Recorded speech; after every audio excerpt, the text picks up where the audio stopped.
홍현입니다. 아, 광고가 나갈 줄 알았는데 예, 제가 나왔네요. 네, 반갑습니다. 다간다의 진행을 맡은 홍현입니다. 고수들의 초정밀 정체부서 다간다. 매일 오전 10시 30분 여러분과 라이브로 생방송으로 항상 함께하고 있죠. 매일 아침 10시 30분이 기다려지고 있습니다. 오늘 드디어 구독자가 4만 명이 넘었습니다. 축하드립니다. 엄청난 투세입니다. 저희가 4개월이 좀 안 됐는데 3개월 조금 넘은 것 같은데 벌써 4만 명이 된 거면 어떠세요? 다른 방송도 이 정도 속도가 나옵니까? 어떻습니까? 이제 한번 올라가기 시작하면은 기하급수적으로 또 오르더라고요. 그래서 원래 10,000명, 20,000명이 힘들지 10만 명은 금방 간다고 합니다. 제가 봤을 때 올해가 지나기 전에 10만 명 갈 수 있지 않을까. 한 달밖에 안 남았는데요? 2달 정도 남았습니다. 그렇게만 된다면 뭐 너무 감사한 일이죠. 어쨌든 여러분들 덕분이라는 말 다시 한번 좀 전해드리겠습니다. 자, 오늘도 함께해 주실 세 분 소개해드리겠습니다. 강성필 민주당 부대변인, 박민영 국민의힘 대변인, 김정열 개혁신당 수석 최고위원 세 분 모셨습니다. 어서 오십시오. 네, 안녕하십니까. 제가 가장 일주일 중에 기다려지는 날이 바로 목요일이거든요. 세 분과 오늘도 역시 정치 이야기 재밌게 해보도록 하겠습니다. 자, 정치부서 본격적으로 들어가기 전에 여의도몰 상품 소개해드리도록 하겠습니다. 여의도 너머TV 채널 내 쇼핑몰 여의도몰에서 여러 품목이 판매되고 있는 거 여러분 다들 잘 아실 겁니다. 오늘 소개해드릴 상품은 과메기와 광어회라고 합니다. 자, 여러분들 테이블 앞에 지금 테이블 위에 광어회가 올라가 있죠? 네. 왜 난 안 주는 거야, 근데? 당신은 계속 말을 해야 돼. 없어요. 당신은 계속 말을 해야 돼. 아, 그렇군요. 어쨌든 기존에 걸어말리던 과메기의 단점을 보완해서 신기술로 만든 과메기와 쌈채소부터 수제 초장과 쌈장까지 모두 드리는데요. 가격은 35,900원이라고 합니다. 과메기가 35,900원이면 거저네요. 과메기 사실 엄청 비싸요. 겨울 별미 아니겠습니까? 뭐 이제 광어 먹으면서 과메기 얘기하려고 하니까 조금 마음이 어색하긴 하지만 제가 말씀드리면 2주 전에 제가 이제 과메기를 시켜 먹었습니다. 벌써요? 네, 아직 좀 이르지 않나요? 상당히 맛있습니다. 그런데 우리 여의도 너머에서 파는 이 여의도몰에서 파는 이 과메기는 야채를 무려 11종을 줍니다. 그러니까 그게 보통 일이 아닙니다. 야채 11종. 중요한 건 소스입니다. 소스가 맛있습니다. 그리고 요즘 과메기는 냄새 나면 젊은 사람들은 많이 못 먹습니다. 근데 여의도몰에서 파는 이 햇 과메기는 올해 첫. 저 과메기를 시켜 드셨던 거예요? 아니요. 뭐야? 나는 이거를 출시되기 전에 이제 누가 이제 과메기를 시켜가지고 가져왔더라고요. 같이 먹었는데 너무 맛있더라. 근데 좀 일렀어. 그리고 그걸 먹어보니까 이거하고 비교가 되는 거지. 그렇죠. 이제 이거는 11종이니까 이제 제가 시켜 먹어. 그렇습니다. 야채가 11종이 들어간다는 거는 거의 뭐 다른 곳에서는 준비하지 못하는 내용이겠죠. 그리고 또 바다의 맛을 여러분들 좀 드시고 계시는 바다의 맛을 즐길 수 있는 상품 하나 더 준비했습니다. 최상품 자연산 광어입니다. 이게 중요합니다. 자연산 광어. 두께 보세요. 두께. 벌써 두께가 굉장히 좀 두껍고 맛있죠. 그러니까요. 맛이 어떠세요? 진짜 맛있는데요. 자연산 광어. 선어분이 넉넉하게 드실 수 있는 400g 앞에 보이시죠? 네, 이렇게 400g. 이게 한 팩입니다. 이게 400g이거든요. 그러니까 여기에 초장이랑 소스랑 다 포함해서 보내드리고 있습니다. 400g을 드리고 있습니다. 5kg급 이상 대광어만 선별해서 당일 손질해서 당일 발송하죠. 회는 뭐 하루 지나고 뭐 숙성회 아니라면은 보관이 어려워서 당일 생산해서 당일날 발송을 해야 되는 게 맞거든요. 그렇게 하는군요. 이렇게 한 세트가 27,900원밖에 안 해요. 우리 사실 광어회 먹으려면 노량진 가서 먹어봐야 10만 원 그냥 넘어가요. 그냥 훌쩍 넘어가요. 이거 마트보다도 싸네요. 진짜. 근데 27,900원 너무 싸던데. 그러니까요. 근데 진짜 맛있어요. 맞아요. 보니까 이게 퀄리티가 상당히 광어는 큰 걸 잡아야지 맛있거든요. 그렇죠, 대광어. 저희 회를 좋아하는데 지금 먹어봤는데 마트에서 먹는 것보다 훨씬 맛있어요. 마트회는 저는 못 먹습니다. 사실 이렇게 말씀드려서 죄송하지만 그쪽이랑은 약간 퀄리티의 차이는 좀 있습니다. 확실히 나요. 저는 사실 아침에 일어나자마자 그런 생각을 하거든요. 오늘 저녁에 애기 재우고 애기 재우고 뭐랑 간단하게 한 잔 먹고 소회. 그러니까요. 오늘 나의 소확행을 뭘 하면 좋을까, 무슨 안주로 하면 좋을까라고 하는데 딱인 것 같아요, 진짜. 요거 하나 아침에 시켜놓고 저녁에 받으면은 요거에다가 간단하게 아내랑 소주 한 잔 마시면서 하루를 마감하는 그런 시간을 좀 즐길 수 있지 않을까라는 생각이 드는 그런 상품인 것 같습니다. 또 저녁에 회가 살이 안 찌잖아요. 맞아요. 덜 찌잖아. 예. 물론 많이 먹으면 찝니다, 여러분. 이 정도면 저를 보시면 아시죠? 많이 먹으면 찝니다. 네네. 뭐 맛있게 먹는다고 살 안 찐다는 거 다 거짓말입니다. 근데 그렇죠. 비교적 덜 찌죠. 덜 찌죠. 네. 치킨 먹느니 회 먹는 게 나아요. 가격이 같아요. 치킨 비싸가지고 맞아요. 거의 4만 원 하거든요. 그 김종국 씨가 네. 그 짐종국이라고 유튜브 채널 운영하시잖아요. 맞아요. 그분이 저녁에 이런 회를 하나 시켜가지고 물회에다가 말아서 밥 대신 드시더라고요. 살이 안 찐다고. 그게 단백질 뭐 이런 것도 높으니까 함량이. 아니 사실은 살이 안 찌죠. 이게 같이 먹는 술이 문제인 그렇죠. 거지 살은 안 쪄요. 광어는. 그렇죠. 그리고 좋은 안주예요. 우리 과거에는 이제 그 회식 같은 거 하면 삼겹살을 많이 했잖아요. 맞아요. 근데 요즘은 전략적으로 회를 많이 먹습니다. 그래요? 삼겹살이 더 비싸거든요.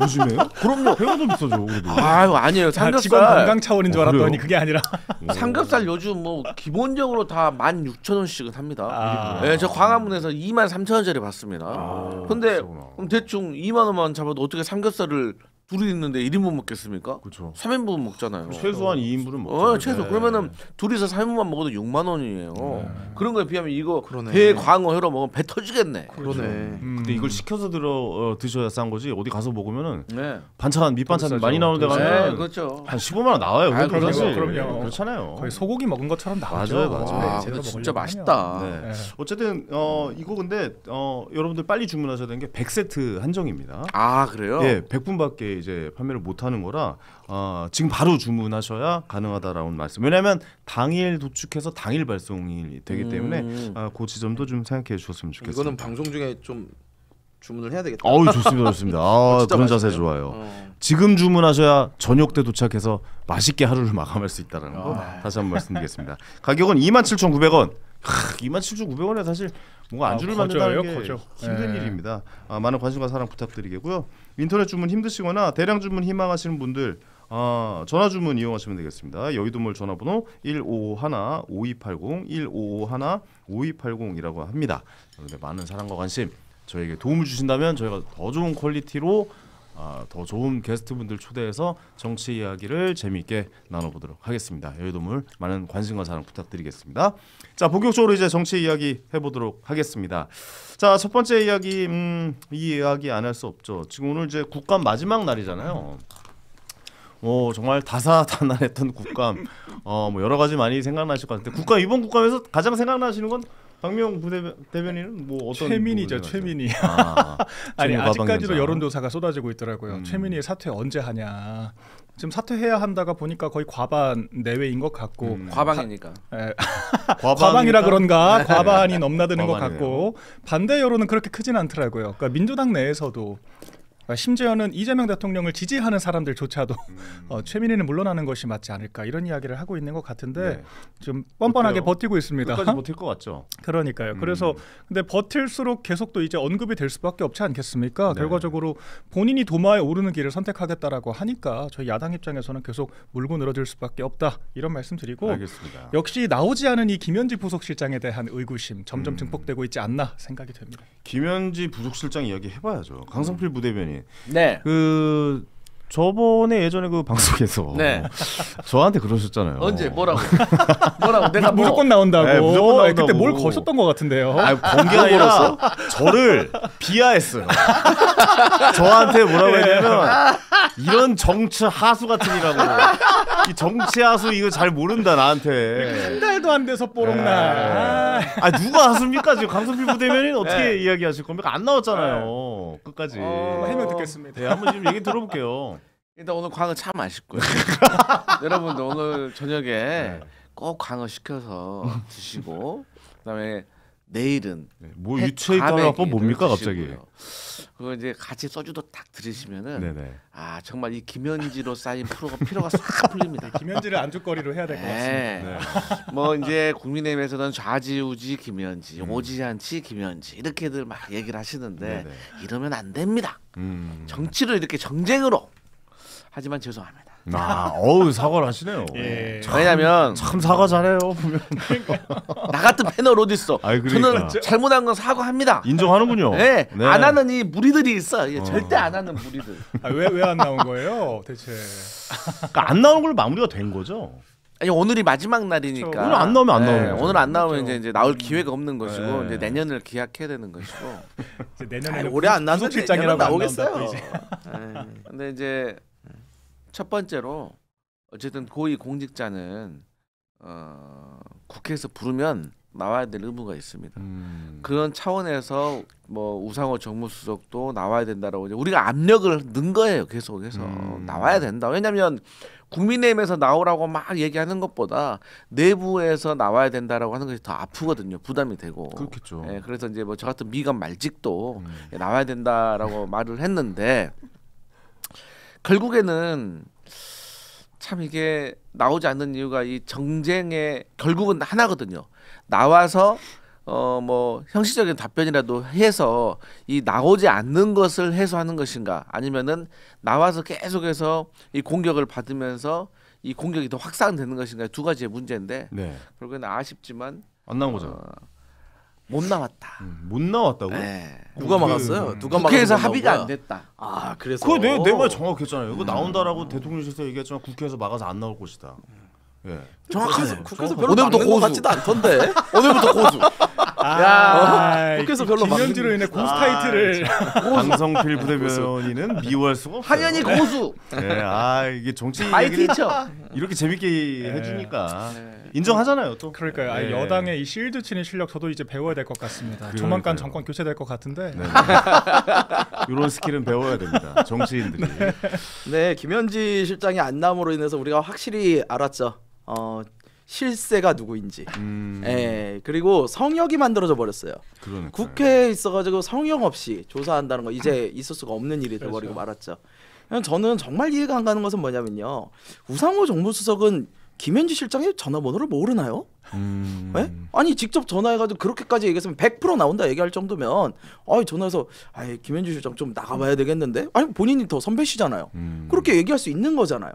당대표도 하셨고 못할 게 뭐 있어요. 근데 뭐가 무서워서 그 말 한마디는 못하는 겁니까? 이 말은 종합적으로 우리가 따져보면 우상호 수석보다 김현지 실장이 더 위다라고 진짜 생각할 실세가 수밖에 누구인지 없어요. 확실하게 증명이 된 거죠.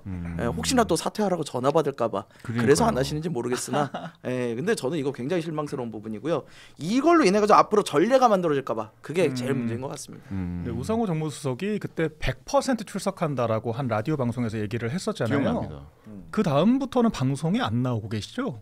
아예 발자취를 방송이나 언론을 다 끊으셨어요. 두문불출하고 계신 것 같아요. 그러니까 뭐 그때 그런 얘기를 했다가 더 윗선에서 이른바 쿠사리를 먹은 건지 아니면은 뭐랄까요, 이거 내 끝발이 안 통할 것 같아서 좀 자포자기하면서 안 나오신 건지 모르겠습니다만 100% 나온다라고 분명히 정무수석이 이야기를 했는데 99.9%라고 해도 이해할 텐데 그러니까요. 100%라고 했는데 갑자기 생각해 보니까 이변이 생겨버렸습니다. 나는 잘못이 없네. 나는 우상호 수석을 믿었을 뿐이야. 그래요. 정무수석 그렇게 얘기를 했는데 그래도 죄송합니다. 모두가 그렇게 아니 정무수석도 못 꺾는 부속실장을 여당 부대변인이 어떻게 꺾겠습니까? 이렇게 되면은 불씨는 계속 가져가는 거잖아요. 강성필 부대변인이 어떻게 보십니까? 이거 민주당한테 그렇게 좋아 보이지는 않은 것 같은데요. 그럼요. 그러니까 제가 말씀드린 게 뭐든지 어떤 사건이 터졌을 때 위기처럼 보이지만 분명히 그 위기를 찬스로 만들어낼 수 있거든요. 그리고 그게 또 실력이라고 저는 생각을 해요. 근데 이 옆에 있는 쉽게 말해서 삼자적인 입장에서 봤을 때는 그것들이 보이거든요. 근데 이 당사자들은 또 그게 이제 그렇게 보이지가 않나 봐요. 그래서 제가 말씀드렸던 게 안 나온다 했을 때 그때 예기치 못하게 딱 나가서 그 핍박받는 그 여성의 모습을 보여줬으면 저는 오히려 국민의힘이 상당히 역풍을 맞았을 거라고 생각을 하고 그리고 이제 나가서도 아니 뭐 총무비서관이라든지 지금 현재 그 부속실장의 역할과 업무에 대해서 여쭤보시면 제가 말씀드리겠습니다. 하지만 그 외의 것은 다른 기회에서 말씀드리는 게 맞습니다. 이런 식으로 했으면 좋았을 텐데. 근데 사실 제가 잘못했다고 이제 송구스럽다고 사과를 드렸으니까 제가 이제 좀 말씀을 드리고 싶은데 자 보세요. 나온다 안 나온다 했고 나온다고 이제 해버렸잖아요. 그때 당시 돌이켜 보면 그러니까 나오니까 나오기 전에 언론에 싹 다 쏟아냅니다. 국민의힘에서 뭐 김일성 찬양론자라느니 뭐 학력이 뭐 어디 나왔는지 모르겠다느니 뭐 과거에 뭐 벌금을 받았다느니 막 이런 얘기를 원래는 장전을 하고 있다가 국회 나왔을 때 하려고 했는데 나올 것 같으니까 이미 다 쏟아내 버려요. 그러면은 이 쏟아내는 과정 속에서 이미 흠집은 나버렸고 또 여기에 대해서 우리가 해명도 하고 또 반론도 하고 했는데 이게 이미 다 소화가 된 거거든요. 그렇기 때문에 이제 또 나간다고 했는데 이제 6개 상임위로 그러면은 더 확대를 시켰잖아. 이건 사실관계니까. 그러면 아니 운영위만 나오라고 했다가 갑자기 나간다고 하니까 6개를 더 나오라고 하면 그러면 나가겠냐고. 예를 들어서 황현희 씨 같은 경우도 오늘 회사에서 야 너 1시간만 일해. 아씨 나 일 뭐 못하는데 알겠습니다. 결단 내서 1시간 나가겠습니다. 때 갑자기 야 나온 김에 1시간 하지 말고 6시간 해라. 1, 2, 3번, 5, 6번까지 해라. 그러면 어떻게 되겠어요? 나갈 것 같아요. 맞아요. 그래도 나왔어야지 혀를 찌르는 건데 죄송합니다. 나가서 도와주는데. 네. 회사가 아니라 피감기관인데 지금 국회에서 나오라고 하는 거잖아요. 나가서 6시간 하고 다음날 다다음 날까지 쉬면 되죠. 한꺼번에 몰아서. 고수 돼버렸네 진짜. 숙제 해야죠. 말리지 않습니다. 아니 근데 우리가 이 그림을 예전부터 봐왔잖아요. 그러니까 전 정권에도 사실 김건희 여사의 문제로 왜 안 나오냐 문제들 해결해야 되지 않냐 이런 의혹 제기하다가 결국에 한꺼번에 터졌었고. 근데 이제 김건희 씨하고는 달라요. 질적으로 달라요. 이거는 김건희 씨하고는 비교해서는 안 되는 거예요. 김건희 씨는 또 얘기합니까 이제? 일단 기본적으로 너무 충격적이에요. 상상을 초월하는 사람이에요. 그러니까 지금 이 김현지 부속실장과 관련된 거는 사실 이제 이재명 대통령의 지난날의 재판 5개에 대한 혐의에 대해서 공격을 추가적으로 하려는 것이고 김건희 씨는 그냥 본인 개인적으로 자기 일을 본 거예요. 그냥 돈 뭐 목걸이 받고 그림 받고 뭐 어디 해군 함정에다가 술 파티 벌이고 최근에도 드러난 거 있잖아. 이제는 또 뭐 A 씨라는 그 남자하고 또 휴대폰 과거 그 김건희 씨의 휴대폰을 포렌식을 해보니까 주가 조작과 관련된 내용에 대해서도 막 주고받은 게 수백 건인데 그 위에 플러스 알파 뭡니까?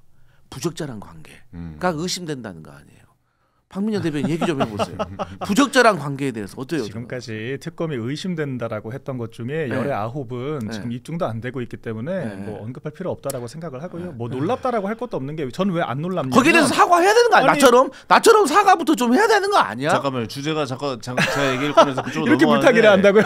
그 이야기의 핵심은 그거예요. 이렇게 의혹의 불씨를 남기고 간다면 앞으로도 계속 그래요. 이야기가 나올 텐데 김건희 여사도 수사를 받고 있잖아요. 그랬었고. 김건희 여사는. 아니 근데 이 부분이 차이점을 말씀을 드릴게요. 저는 김건희 여사 잘못했다고 생각을 해요. 그리고 법에 따라 처벌을 받아야 된다고 생각을 합니다. 근데 이 부분은 뭔 차이가 있냐면요. 김현지 씨는 기관 증인이에요. 그렇죠. 국정감사의 대상으로 선정돼 있는 공직자라고요. 영부인은 나오는 게 아니에요. 영부인이 진짜 잘못을 했으면은 그거에 대해서 특검이나 이런 걸 통해 가지고 검찰 조사를 하면 되는 거예요. 하지만 국정감사에 고위 공무원은 나와야 될 의무가 있다라는 거죠. 근데 이 룰을 깨버린 게 문제라고요. 앞으로 그러면은 이 정부의 실세들 뭐 옛날에 예를 들어가지고 이명박 대통령 때 왕차관이라 불리던 그런 사람들 안 나오면 어떡할 겁니까? 도대체 어떻게 국민들이 감사를 할 거예요? 그게 제일 큰 문제고요. 제가 아까도 말씀드렸지만 아니 대통령실 아니 뭐 이렇게 구중궁궐처럼 넓은가요? 정무수석실에서 거기까지 부속실장까지 가는데 엄청 오래 걸려요? 그냥 가서 누군가가 야 이 정도로 정부에 부담을 주고 당에 부담을 주고 그럴 거면 나가가지고 해라 우리가 보호하겠다 그럼 되잖아요. 그런데 끝까지 안 나왔다는 거 저는 이거는 진짜 심각한 문제가 있다고 보이는 상황이에요. 김석열 수석 최고는 정확하게 정리를 잘 해주신 것 같습니다. 네. 저도 나와야 된다고 보고 많은 분들이 그렇게 생각했는데 안 나온 건 좀 아쉬웠다.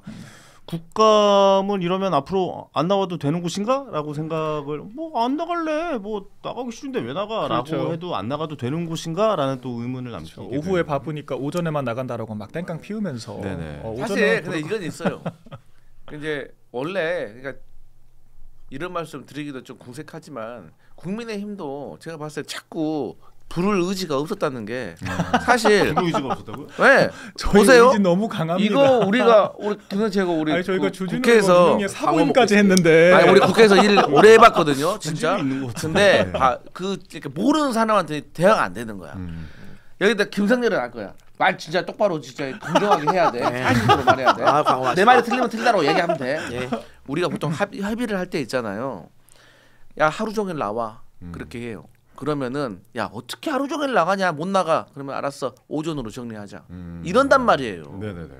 그러면은 오전에 나오잖아요. 국정감사의 특징이란 게 뭐냐면 나와서 폭발력이 생겨버리잖아요. 못 막습니다. 오전으로 못 끝내요. 그렇기 때문에 오전이 오후까지 가게 되고 그러면은 이 어느 당 그 현역 의원들도 이거 탄력 받았는데 하면은 점심 먹으러 안 갑니다. 계속 쭉 갑니다. 그런데 아예 오전으로 못 박아놓으니까 그것도 안 된다라고 하니까 그게 안 되는 거예요. 그러니까 오전이라도 받았으면은 더 몰렸을 거라 이거야 제 말은. 맞아 안 맞아 그거는 솔직히. 글쎄요, 저는 이 부분에 대해서 쉽게 동의하기 어려운 게, 야, 너 그 부분에 대해서 진짜? 아니, 그 부분에 대해서 이 민주당 주장은 일리가 있어 보이긴 하는데, 아니 JY 저는 AY님께서 뭔 강아지 소리냐? 아니 뭔 소리냐고. 민주당 이런 얘기를 하실 거면 조희대 대법원장한테 한 짓을 생각을 하셔야 돼요. 조희대 대법원장 어떻게 했어요? 이분은 그냥 와서 인사만 하고 가지 사실 질의를 받으실 분도 아니에요. 근데 인사말 하러 온 사람을 잡아놓고 뭘 했습니까? 조요토미 히데요시 사진을 들고 흔들어댔어요. 비비비비비비. 민주당 아니야. 그래 민주당 호소인. 민주당 호소인이 그랬어요. 민주당의 비례대표 명단에 들어간 건 맞잖아요. 자기가 민주당 들어오고 싶어 하시는 분인데.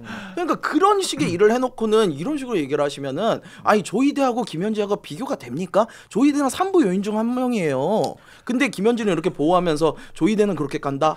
전 이해하기 어렵습니다. 근데 정말 의제 확장되는 거 정말 싫은데 이건 짚고 넘어가야 돼. 조희대는 다시 말씀드립니다. 제가 인정할 거 인정하잖아요. 김현지 공직자 나와야 된다. 조희대 공직자예요. 뭐 공직자 아니에요? 맞잖아요. 나와야 부르면 나와야 돼요. 대통령도 나오셔야 돼요. 아니 그러니까 대통령이 하지 말고 또 그러니까 조희대 국회의장도 나와요. 조희대 국회의장이 있으니까 국회. 근데 조희대 같은 경우도 우리가 이 군사 독재 시절에 사법부의 독립을 못 지켜줬기 때문에 87년 이후에 이 사법부의 독립을 보장하고 존중하는 차원에서 그때 이후로 관례적으로 그때가 존중을 했던 거예요. 그러면 존중받을 만한 인물이었기 때문에 그런 거지만 우리 민주당이 봤을 때 존중받을 인물이 아니에요. 알겠습니다. 이게 짧게만 얘기하죠. 100번 1000번 양보해서 무슨 뭐 부정부패 비리를 저질렀다. 그러면은 얘기할 수도 있을 것 같아요. 그런데 민주당은 지금 재판 관련된 사안을 물어보려고 부른 거잖아요. 그거는 법적으로 엄격하게 금지가 돼 있기 때문에 대법원장이라고 하는 지위를 떠나서도 의제 자체가 안 되는 거를 끄집어내려 했기 때문에 문제다라고 짚어드립니다. 알겠습니다. 어쨌든 뭐 김현지 부속실장이 안 나온 건 좀 정치 덕후인 제가 봤을 때는 좀 아쉽다. 재밌었을 것 같습니다. 좀 궁금했습니다. 어떤 분이신지도 궁금했고 민주당 내부에서 제일 뼈 아플 거예요. 네. 그리고 아마 이 불씨는 계속 좀 이어질 것 같다라는 생각 좀 들기도 하고요. 이렇게 마무리 짓고 국감에 대해서 전체적으로 어떻게 이번에 평하시는지 한마디씩 좀 들어볼게요. 전체적으로 어떻게 평하고 계십니까? 뭐 시민단체를 비롯해서 다들 평가를 하듯이 F학점 그 이하다. 이렇게 얘기를 하죠. 그러니까 지금 국정감사가 지금 3주째 이어지고 있잖아요. 그런데 기억에 남는 장면이 그냥 쌈박질하는 것밖에 없습니다. 결과적으로 국감이라고 하는 것도 민생을 돌보자라고 하는 측면에서 뭐 정책 토론도 좀 하고 필요한 의제들을 끌어냈었어야 되는데 결과적으로 사법부 잡돌이하는 거 그리고 과방위원장 결혼식 소동 이거 말고는 기억에 남는 게 없거든요. 네. 그리고 부속실장이 나오니마니 정쟁으로만 얼룩졌습니다. 그런데 이런 부분들은 의제를 세팅해야 될 책임은 정부 여당에게 있는 거예요. 야당은 감시하고 견제하는 역할을 하는 건데 오히려 여당 출신의 이런 상임위원장급들이 더 해집어놓고 쇼츠 국감을 만들지 않았습니까? 그렇기 때문에 좀 민주당이 좀 뼈저린 자기반성이 있어야 할 거라고 봐요. 근데 그 자기반성의 시작은 무리를 빚은 그 상임위원장부터 좀 물러나게 만드는 거라고 저는 생각을 하거든요. 그런데 그런 의지가 전혀 안 보이기 때문에 저희가 내년 국감도 지금 같은 이런 모습을 똑같이 보지 않을까라고 하는 우려가 들고 이런 것들이 국민들께 정말 송구스러운 부분이라고 생각을 합니다. 그러니까 국감이 좀 새로워졌으면 좋겠는데 항상 이렇게 정쟁으로 끝나고 큰 소리 나고 끝나고 그러네요. 김동열 최고는 어떻게 보세요? 평가할 가치가 없는 국정감사였다. 평가할 가치가 없다. 저도 18대 때부터 국회에 있었으니까 수도 없이 국정감사를 치렀는데 정말 최악이었어요. 근데 이 최악에 대해서 우리 이 생각도 해야 됩니다. 민주당이 이렇게 끌어갔다. 자 보세요. 국정감사라는 건 뭐 하는 겁니까? 행정부에 대해서 국회가 감시를 하는 거예요. 그리고 행정부는 누구와 같이 일을 합니까? 여당과 같이 일을 해요. 즉 야당은 아무리 여당이 국정감사의 본질을 좀 흐리려 한다 하더라도 행정부가 제대로 일을 하고 있는지 그거에 대해서 예산은 제대로 쓰는지 정책이 제대로 되는지 이걸 했어야 된다는 거죠. 어떻게 보면은 사실 국민의힘이 말린 거예요. 이거에 대해서 아무리 최민희 위원장이 저렇게 하고 그래도 그 상황에서 정책 국감, 예산 국감을 좀 더 세게 했어야 된다는 거죠. 저는 이런 점에서 오히려 개혁신당은 제대로 일을 했다는 생각을 하는 게 아니 진짜로 이번에 자기 PR 한번 해야지. 갑자기 천하람 의원 같은 경우는 지금 부동산 행정소송 그럼 천하람 의원 같은 천하람 그 유일한 국감에서 제대로 된 아유 그럼요. 11호 부동산 정책이 얼마나 엉망으로 만들어졌는지 그걸 법으로 정확하게 지금 집어낸 거거든요. 예, 이런 성과를 내는 게 사실 야당이 해야 되는 일인 그렇죠. 거예요. 그러니까 저는 이번 국감에 있어서 어떻게 보면 승자가 민주당일 수밖에 없다라는 안타까운 생각을 좀 합니다. 저는 국감에서 저런 걸 잡아내야 되니까 무슨 정책의 방향이나 뭔가 어떤 인물에 대한 뭐 올바름이나 이런 거에 대해서 잡아내는 게 국감 역할이라고 생각하거든요. 그 빈틈, 그 사각지대들이 있잖아요. 정책에도. 그렇죠. 근데 그런 지대를 사실 그 천하람 의원이 제대로 짚어내기는 거 잠시 후에 또 그 얘기도 좀 이야기를 나눠보기도 할 텐데. 저희가 조금 제1야당으로서 항변을 조금 해보자면요. 저희가 얘기를 안 한 게 아닙니다. 그러니까 관세 협상이 미진한 부분들에 대해서도 충분히 지적을 했고 이 부동산 정책을 비롯해서 이 우리나라 국민들이 역차별당하는 그런 사례들, 중국인들 특혜받는 사례들도 여러 차례 지적을 했었고 그렇죠. 그러니까 저희가 많은 공론화 그리고 이제 추경 예산 잘 활용됐는지 등등도 공론화를 하려고 애를 썼지만 이 민주당의 압도적 다수 의석을 이용한 이런 쇼츠 국감의 유도에 조금 말린 감이 있죠. 결과적으로 보여줘야 이거를 증폭시키지 못한 것도 이제 저희의 그런 미진함이었기 때문에 그런 것들을 잘 지도 편달 받아서 좀 개선을 해야 한다라고 저도 생각합니다. 아무리 옥상으로 따라와 했어도 그냥 너나 올라가 그러면 되지 거기서 욕설하고 싸우면 됩니까? 알겠습니다. 마지막으로 강성필 민주당 부대변인께서 정리 좀 해보죠 이번 국감. 여당으로서. 정말 그 두 당의 자화자찬과 책임 회피에 대해서 들어보니까 진짜 기가 차네요. 기가 차. 야 너희들도 대단하다 진짜. 나 못 이기겠다 정말 너희들. 아니 제가 다시 말씀드리지만 일단 이 여당으로서 말씀드렸던 것처럼 정쟁으로 번지게 한 거에 대해서는 첫 번째 책임은 있다고 봅니다. 근데 이제 저는 좀 제발 좀 다른 얘기지만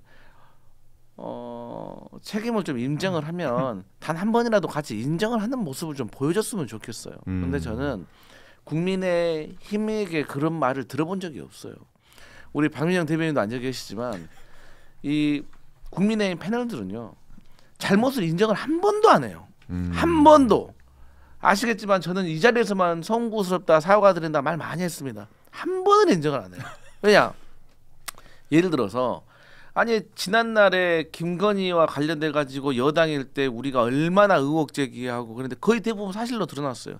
근데 그때 뻔뻔하게 계속해서 다 실드 치고 방어하고 그랬어요. 근데 지금 사실로 드러난 거 얼마나 많아요. 윤석열 정권에 대해서 약간 좀 반대하는 그 국민의힘 패널들 그래서 인증을 못 받았잖아요. 아니 그러니까 그 분들도 마찬가지예요. 그것도 그 다음 이야기인 거예요. 그것도 그 다음 이야기인 거지. 그때 당시에 의혹 제기할 때는 다 같이 한 마음 한 뜻으로 실드 쳤어요. 근데 단 한 분도 사과를 안 해요.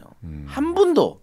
저는 그게 지금 우리 정치의 현장인 거예요. 그러니까 어느 정도 인정할 건 인정해야지 다음 주제로 좀 넘어가고 얘기할 수가 있거든요. 근데 무조건 잘했대. 잘못한 게 없어. 무결점이에요. 근데 이 시청자들 분들이 보시기에 민주당이 국민의힘이 뭐 개혁신당이 다 무결점인 정당이 어디 있습니까? 그렇죠. 그렇기 때문에 저는 이런 문제를 좀 해결해야 되는 게 있고 사실 그런 차원에서 중진들이 역할을 좀 해줘야 된다고 봐요.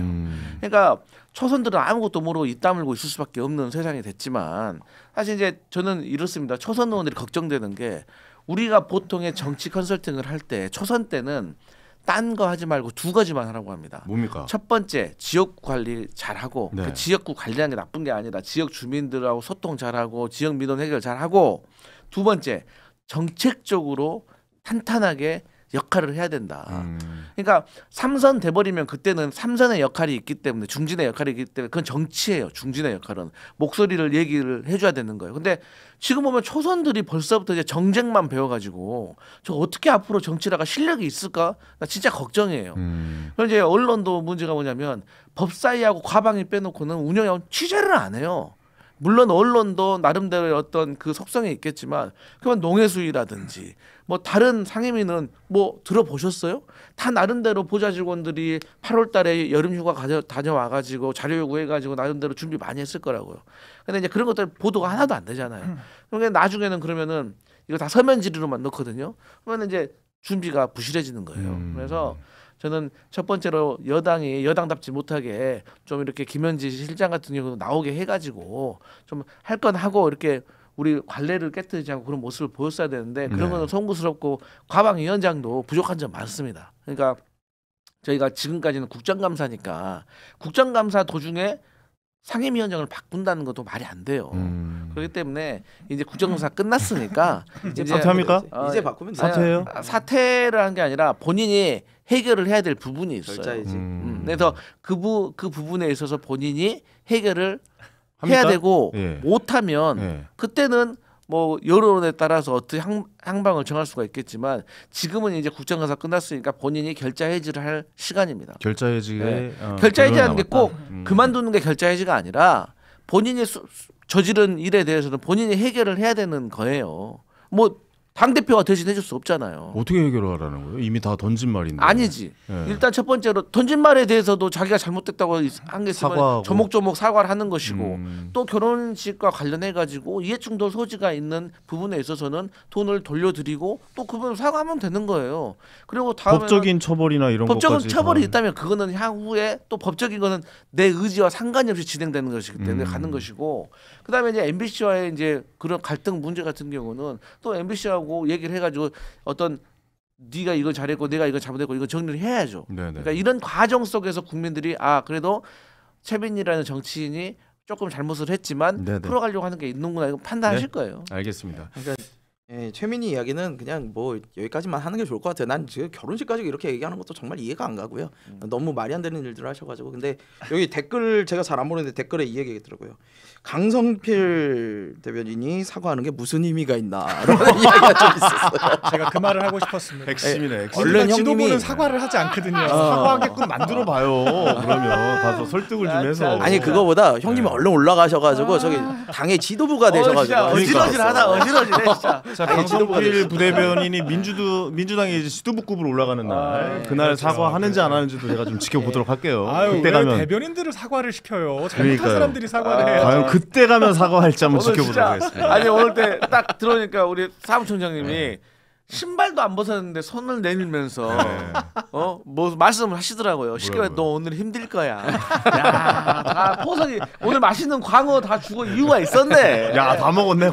더 드셔요. 여기 좀 더 갖다 드려요. 어지러지하네 진짜 오늘. 알겠습니다. 영양분 채운 보충 좀 하세요. 칼로리만큼 쓰시는 걸로. 알겠습니다. 저 국감 얘기는 여기서 마무리 짓도록 하고 슈퍼챗이 많이 들어왔습니다. 다음님께서 10,000원 후원해 주셨고 또 성남총각님께서 무려 4만 원이나 후원해 주셨고 아우, 성나셨네. 네. 아 4만 원 의미가 있네요. 4만 구독자 축하드립니다. 감사합니다. 센스. 그나저나 한동훈 전 대표 머리카락 개수는 4만. 네 이건 뭐 넘어가도록 하겠습니다. 자 조희정님 10,000원 후원해 주셨습니다. 강성필 씨 여기 네. 광어에는 후쿠시마 처리수와 상관없나요?라고. 후쿠시마 얘기 쏙 들어갔네. 그건 이제 김영선 전 의원에게 물어봐요. 민주당에서 이제 여기에 대해서는 이제 아예 그냥 네. 관심 바뀝니까? 여기서 아니 이제 지금 이제 끝났습니까? 항상 이야기? 예. 의제라는 건 새롭게 돌아가는 것이고 네. 우선 순위라는 것이 있는 것이고 지금 지나가는 딴거 의제. 맡겨도 지금 어지러지합니다. 알겠습니다. 이건 넘어간 주제로 생각하도록 할게요. 속보가 들어왔는데 홍준표 전 시장이 현 시장이죠. 지금 현재 대구시장이시죠? 아니요, 전이요. 전인가요? 전이요. 전 시장이 국힘 자발적 해산 후 윤과 한 세력 척결해서 보수 재건해야 된다. 이렇게 좀 의견 남기셨는데 이거는 뭐 한번 박민영 대변인께서 이미 말씀해 떠나가신 주시죠. 분이기 때문에 네네. 언급할 가치가 없다고 생각을 하고요. 다시 돌아오시지 않을까요? 근데 지금 본인이 돌아오기 싫으니까 저희한테 해산하고 자기한테 오라는 거 아니에요? 그런 의미로 해석할 수가 있나요? 근데 홍준표 전 시장이 좀 생각을 하셔야 될 게요. 국민의힘이 다 이 뭔가 대승적으로 못 보고 자기들만 이득 보려고 하니까 이렇게 오합지졸이라고 지금 비판을 늘 하시는 건데 네. 홍준표 시장이 딱 그렇게 하고 계신 겁니다. 홍준표 시장 본인부터 자기가 주인공이 아닌 선거는 협조하지 않고 이번 선거 같은 경우에도 무슨 뭐 경선에 대한 그런 불복종을 하면서 시비를 거셨습니다마는 20대 대선도 불복하셨거든요. 그러니까 윤 전 대통령이 후보였던 시절에도 그 저희 당일날 투표 집계할 때조차도 안 나와봤습니다. 미국 네네네. 갔어요. 그러니까 그랬던 분이시기 때문에 당을 탓하는 것도 본인이 먼저 선당우사를 해본 사람들이 그런 얘기를 하는 거다라고 제가 좀 쓴소리를 하겠습니다. 네네. 어우 쓴소리를 해주시네요. 근데 홍준표 제가 이 원로에 부분은 대해. 말씀을 드려야 돼요. 네. 그러니까 뭐 홍준표 그 전 대구시장도 뭐 무결점은 아니지만 저는 사실 홍준표 전 대구시장은 피해자예요. 홍준표, 나경원 이런 사람들은 윤석열의 이 만행의 피해자예요. 그렇죠. 윤석열 대통령 그리고 명태균의 만약에 그 불법적인 여론조사가 정말로 있었다고 하면 이건 최대 피해자고 사실 더 피해자는 누군지 아세요? 누굽니까? 국민의힘이에요. 왜냐하면 명태균의 불법적인 여론조사가 없었다고 하면 그러면 홍준표가 윤석열 대신에 국민의힘의 대통령 후보가 됐고 그러면 홍준표가 또 대통령이 될 수도 있거든요. 그럼 홍준표가 됐으면은 탄핵은 안 당했을 겁니다. 알겠습니다. 요 이야기는 빨리 끝나는 것 같네. 예, 아니 그게 아니라 이게 길게 갈 주제는 아니어가지고 속보가 떠가지고 잠깐 한번 여쭤. 국민의힘이 어떻게 생각하실지 한번 여쭤봤습니다. 자 그리고 슈퍼챗 김덕수님이 2만 원 후원해 주셨습니다. 여의도 너무 항상 응원합니다라고 보내주셨고요. 자 그리고 또 속보 같은 게 추경호 체포동의안 국회에 제출됐다라고 이야기가 나왔습니다. 14일 표결할 듯한데 이거 어떻게 보십니까? 당연히 통과되겠죠? 체포동의안. 체포동의안 자체는 가결되겠죠. 민주당이 다수 의석이기도 하고 저희 그렇죠. 국민의힘은 불체포특권 포기하겠다라고 하는 약속을 지금 100% 지키고 있습니다. 다만 이 영장은 100% 기각이에요. 애초에 건수 자체가 안 되는 건데 민주당과 지금 특검이 질러놓은 게 있으니까 구속영장 청구를 포기할 수는 없어서 억지로 밀어붙였다라고 생각을 하거든요. 논리도 하나도 안 맞고요. 표결 방해를 했다라고 주장을 하는데 검찰이 누구의 표결을 방해한 건지 피해자가 없습니다.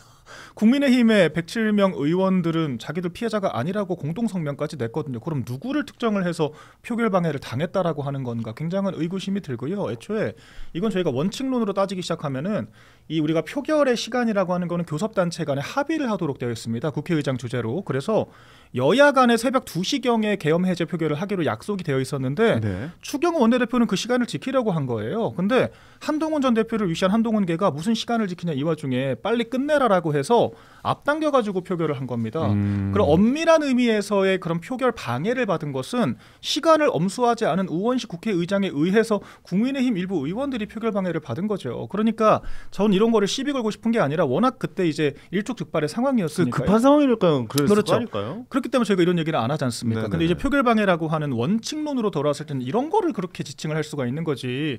추경호 원내대표가 교섭단체 간에 시간 확정도 했고 그 시간 전까지 안 가서 이제 표결에 불참을 한 것도 아니고 아니 의도적으로 물리적으로 방해를 한 것도 아닌데 피해자가 없는 사건에 대해서 이렇게까지 무리하게 수사를 한다라고 하는 것 자체가 근데 이거는 한번 특검이 참 명분이 없다라는 생각이 더욱 듭니다. 한번 생각해볼 문제가 뭐냐면 사실 계엄이라는 상황은 말도 안 되는 상황이긴 했잖아요. 특수한 상황이었죠. 특수한 상황이었죠. 그런 상황에서 빠른 표결로 계엄을 정지시키는 게 어떻게 보면 국회의원들의 역할이었을 텐데. 그렇죠. 그래서 아무도 거기에 대해서 뭐라 하지 않잖아요. 근데 약간 어떻게 보면 시간을 끌어 보이는 것 같아 보이긴 하거든요. 사실은. 근데 만약 그랬다면 우원식 의장이 시간을 제대로 확정을 시켰어야죠. 결과적으로 국회의장 주도를 해서 그렇죠. 저희가 교섭단체 간에 합의된 시간이 존재를 하는 거고 만약에 그렇게까지 급했고 국민의힘이 빨리 와달라고 할 거였으면은 국회의장이 관철을 시켰어야죠. 그래서 약간 해석하기가 애매하다라고 생각을 하시는군요. 그렇죠. 그리고 이제 피해자가 없다라고 하는 게 결정적입니다. 저는 피해자가 없다. 저는 추경호 원내대표의 그런 행태가 그렇게 깔끔해 보이진 않아요. 석연치 않은 부분은 분명히 있어요. 자, 근데 이제 이게 영장으로 치를 때의 문제는 조금 다르긴 해요. 지금 추경호 전 원내대표가 이제 구속이 되려면 두 가지 정도가 입증이 돼야 된다고 봐요. 하나는 공모를 했느냐, 사전에 이 불법 계엄을 알고 공모를 했느냐라는 부분하고 두 번째는 이 장소를 의원들을 모이는 장소를 국회로 했다가 당사로 했다가 국회로 했다. 이 부분이 표결을 하지 못하게 하려는 의도였다라는 거를 검찰이 증명을 해야 돼요. 그거 어떻게 증명해요? 이게 쉽지가 않아요. 우리 보세요. 사람을 누가 때렸어요. 그럼 이 행위 자체만 가지고도 범죄잖아요. 그쵸. 그러면 그때 얘가 뭐 때문에 때렸는지 의도는 부차적인 내용이에요. 근데 지금 이 상황은 의원들이 모으는 장소를 바꾸는 이 상황만 가지고는 범죄라고 할 수가 없어요. 그 의도가 무엇이었느냐를 검찰이 밝혀내야 되는 거예요. 근데 그 사람 마음속에 뭐가 있어서 그걸 했는지 다른 사람들의 증언이나 아니면은 본인의 진술이 없이 이거 증명하기가 진짜 쉽지 않아요. 예를 들어 뭐 보좌관들이나 의원들이랑 했던 메신지 내용을 확보를 했다거나 그러면 구속영장이 청구가 될 수 있는 부분은 근데 그 안에서도 이런 게 있어요. 이제 정확하게 솔직히 말씀드리면 야 의원들 못 들어가게 당사로 빼. 이 정도의 말이 있어야 되는 거예요. 시간 벌어 못 들어가게 시간 벌어 약간 뭐 이런 근데 내용들. 그거가 만약에 확보가 안 됐다면은 검찰이 이거를 저희 재판부에게 설명할 때 상당히 어려움이 좀 있을 것 같다라는 생각은 좀 해요. 근데 정말 이런 식으로 얘기하면 안 됩니다. 아니 내 말은 틀리지 않아. 왜 그러냐면 아니 그 말이 옳고 안 옳고 떠나서 지금 이런 식으로 분위기를 잡아가는 자체가 그러면 추경호가 잘못을 먼저 잊고 나는 그렇게 확신한다. 하지만 법적으로 풀어가는 건 또 다른 문제다. 이런 식의 논리가 돼야지. 앞단에 그걸 빼버리고 추경호의 그런 거에 대해서 그 확증을 풀어내기가 만만치가 않다. 이런 거는 내란 공범들에게 내란범들에게 빌미를 내주는 분위기를 조성하는 거예요. 재판부에게도 그런 압력을 이렇게 비춰줄 수도 있는 거예요. 자. 지금 국민의힘에서 피해자가 없다라고 하는데 이런 식으로 대응하는 거는 정말 역풍부입니다. 차라리 그때 내가 판단을 잘못했다. 그때 내가 조금 이런 식으로 풀어가는 게 차라리 낫지. 피해자가 없다? 그러면 그렇게 따진다고 하면 그때 당시에 표결을 오락가락 해가지고 못했던 사람들 중에서 그들의 마음은 어떻게 피해가 있는지 없는지 어떻게 검증할 겁니까? 그 사람들이 지금 당에 눈치 보느라고 말을 못할 수도 있는 거 아니겠어요? 그리고 두 분은 자꾸 우원식 국회의장이 그때 당시에 시간을 어겼다? 이거는 뭐 호도도 이런 말 하면 안 돼요. 1시 반으로 결정을 했다가 우원식 의장이 1시에 하게 된 이유는 계엄군이 창문을 깨고 들어왔기 때문에 그 보고를 들었기 때문에 그래서 본회의장 문을 닫고 한 거예요. 네. 마치 시간 약속을 어긴 것처럼 말하면 안 되고 또 두 번째 지금 한동훈 당시 대표와 18명의 국민의힘 의원들은 바로 어디로 갔어요? 일이 터지자마자 본회의장으로 갔어요. 민주당 의원들 뭐 의원총회 했습니까? 누가 뭐 어디로 오라 했습니까? 그때 당시 다 증거들 있잖아요. 영상들 다 그냥 본회의장으로 오라고 했어요. 왜? 이 불법적인 계엄을 듣자마자 이것을 해제시켜야 된다라는 것은 국회의원이면 인지를 하고 있고 당연히 해제는 본회의장에서 한다는 걸 알고 있기 때문에 그냥 다 본회의장을 오는 게 상식인 거예요. 근데 이거를 당사로 오라 어디로 오라 이 자체가 이것은 의도가 있다고 의심할 수밖에 없는 것이고 마지막으로 우리가 보통 뇌물을 공여하고 수수하고 이런 과정들이 현장 잡힙니까? 안 잡히잖아요. 거의 대부분. 추정되는 거죠. 정황 증거로 이것을 증명하고 그것을 재판부가 인정하는 거예요.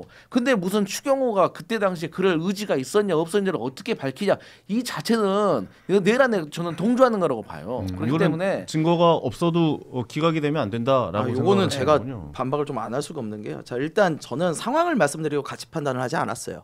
자 추경호 의원이 잘했냐? 아니 저는 잘 못했다고 봐요. 결과적으로 왜? 말씀하신 대로 계엄이라는 상황이 벌어졌을 때 어떻게든 빨리 이걸 해제하는 게 무조건 우선이 되어야 돼요. 자 그런데 추경호 의원이 한 일로 인해서 어쨌거나 국민의힘의 많은 의원들이 들어오지 못했다라고 한다면 그건 결과적으로 매우 잘못된 행동이 맞죠. 근데 우리가 그 잘못된 행동을 했을 때 이 사람이 정말 계엄 해제를 막으려는 의도를 가지고 있었냐. 그렇다면 이건 말씀하신 대로 그 의도가 있었다면 내란 범인은 아주 중요한 범죄의 피의자가 되는 거거든요. 그러려면은 사람에게 그 정도 혐의를 씌울 거면은 굉장히 정교한 증거가 있어야만 해야 되는 거예요. 우리가 무죄 추정의 원칙이라는 게 있잖아요. 저는 다시 말씀드리면 결과적으로 매우 좋지 않은 판단이었다고 보지만 그것이 내란을 동조하려는 의지가 있었느냐의 여부는 신중하게 판단할 수밖에 없다. 라는 생각을 좀 해요. 이거는 좀 팩트를 봐야 되는 거예요. 일단 추경호 원내대표가 사전에 인식을 했다라고 하는 계엄에 대해서 아무런 증거가 없습니다. 오히려 그 반대되는 증거들은 있죠. 윤석열 전 대통령이 통화 와중에 미리 이야기하지 못해 미안하다라고 하는 내용이 발견됐지 않습니까? 추경호 원내대표는 몰랐다라고 하는 게 확정적이라고 저는 생각을 해요. 그리고 이 1년에 정확히는 4차례 지금 오더가 있었다라고 하는 겁니다. 처음에 국회로 오라고 했다가 당사로 바꿨다가 다시 국회로 오라고 했다가 마지막에 당사로 오라고 한 건데 처음에 국회로 오라고 한 건 아무 문제가 없죠. 이거는 시비를 걸 게 없는 거고 두 번째 왜 당사로 오라고 했냐 이건 한동훈 전 대표도 동의를 했던 내용이에요. 한동훈 전 대표가 지금 경찰 인력에 막혀서 경찰이 지금 방해를 하고 있으니까 국회 못 들어간다. 그런데 의원들 중의를 일단 모아봐야 하니 당사로 모이면 어떻겠냐라고 한 것을 원내대표가 반영을 했을 뿐입니다. 여기까지도 문제가 없죠. 네. 그 직후에 윤석열 전 대통령과 통화를 하고 나서는 오히려 국회 예결위장으로 오라 그랬어요. 예결위장은 본회의장 바로 옆에 있습니다. 이것도 문제가 없잖아요. 그런데 마지막에 그럼에도 불구하고 그때 원내대표 그 원내 단톡방이 다 공개가 되어 있어요. 많은 의원들이 우왕좌왕하면서 국회 들어가기 어렵다라고 얘기를 하니까 그럼 다시 당사로 갑시다라고 이야기한 게 모든 흐름의 전부입니다. 물론 그때 왜 이렇게 우왕좌왕했냐 일사불란하게 했어야지 원내대표가 왜 이렇게밖에 못했냐라고 비판을 할 수는 있을 것 같아요. 그런데 이거를 내란 주요 임무 종사자다? 내란 주요 임무 종사자라고 하는 것은요. 내란에 정말 깊게 연루가 돼서 최저 무기징역의 형에 해당하는 범죄인 그쵸. 거예요. 근데 어떻게 사형이죠. 예, 이런 범죄를 적용하겠다라고 하면서 이렇게까지 나이브한 이런 증거와 이런 입증 과정을 가지고 구속영장 청구를 합니까? 이 부분을 제가 지적을 하는 거죠. 알겠습니다. 근데 이거는 말씀드려야 돼요. 네. 이게 참 아주 트릭이거든요. 윤석열 전 대통령이 추경호 전 원내대표한테 그때 당시 전화해가지고 미리 고지하지 못해서 미안하다? 증거 있어요? 그런 말 한 거? 뭐 문자로 나왔어요? 아니면 텔레로 나왔어요? 그들의 변명이 통화 기록만 있는 거지. 네. 녹음이 된 게 있어요? 녹음이 된 건 없잖아요. 그때 이제 국수본 차원에서 그러니까 특검 출범하기 전에 합수본이 있었잖아요. 네네. 그때 이미 추경호 원대에 대한 관련 수사가 다 있었어요. 그러니까 결론은 뭐냐면 그 말을 했다는 통화의 기록과 시간이 있는 거지. 그 전화는 없는 거죠. 그랬으면 그것마저 있었으면은 이미 다 징역 갔을 거예요. 그리고 그렇게 따진다고 하면은 왜 한독수하고 7분 동안 통화했던 거, 홍철호 정무수하고 통화했던 거, 이 내용에 대해서는 무슨 내용 했는지 왜 안 나와요? 왜 안 나오냐고요? 그게 왜 안 나온지 아세요? 너무 많은 얘기를 했는데 그 얘기가 진술이 안 맞고 재수의 딜레마에 빠진 거예요.